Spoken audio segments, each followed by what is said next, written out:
Good morning. Good morning. So today marks the kickoff of this year's Stewardship annual drive. It's a time when we ask all the members to renew their financial commitments to our church. And with your commitments, of course, then we can continue on with the great work we do to light the way and pursue our mission. I want to talk to you about the theme that we chose this year. It's investing in our future. And we chose that for a number of reasons. Taking a retrospect, looking back, it's hard being in this historic place not to think about all of the many folks who have worshipped here over the centuries and before us. And to share, my family's beginnings here started back in 1967 and continued through till today. My dad taught me Sunday school here. He said I wasn't paying attention, but I think I heard some of it. I was confirmed here, married here. My children were baptized here. My parents were laid to rest here. And, I share that with you because all of you also have a lot of history here and a lot of memories of how our lives have grown and our journeys through our spiritual growth and our emotional growth have been affected by this being here. And we take comfort also in knowing that whatever the future may bring, WCC is here for us as well. And so it's an enormous gift that this church gives us. And so that's sort of the retrospect. So that for the future, investing in our future, this is all about now saying, our thoughts turn towards the children and future generations. And WCC, as you know from Arnold's note, is stepping up this year for the hiring of a director of children and family ministries.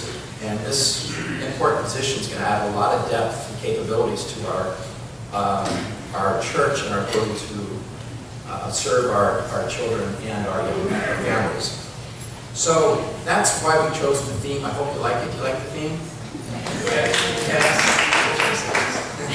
So our goal is threefold. The first one is let's raise enough money so we can fund the position for the new director. What that looks like from a numbers perspective is a 10% increase over what we were able to raise last year. So that's really, when you do the math, enough funding for the new director and then plus some COLA, cost of living adjustments for everything else. If we're able to do that, that would mean we've got a budget that delivers zero operating deficit, which means we don't have to give into the endowment funds. So that's a big goal. And then the third goal, like last year, is I want everybody in our congregation to participate in any way possible. I think last year, you recall the steps. Remember this chart? So we've updated the chart and blew it up because people liked it. And some of the things about, we're asking everybody to take a look at where you are or were and see whether or not you can take another step up with us. Last year, we made the similar kind of request, and I want to share with you that we had 41 families net who took a step up. I'm very proud of that. And also at the bottom, if you recall, there were a number of families that never gave. 20 of that 41 were folks who took the first step from zero to helping us fulfill our mission. So I'm very proud of that. And last year we raised, our increase was 10%. So I think this 10% is doable. Why do I say that? Because I have another handy chart. Remember this one? So this is our percent of goal. And already, through the gracious giving of a number of our staff and leaders and others, we're already at 20% of our goal. Okay? So we're on our way. Just a moment on the pledge cards that were mailed to you at your house. We also have a lot of other ones. We'll put them in the pews that we out throughout the church. A couple things I bring your attention to. There's two ways to think about pledging in terms of the actual giving after you've pledged. There's periodic payments that you can set up. That's a favorite. In our house, we know what our annual number is, and we just set up a bank bill pay system, and each month something comes out.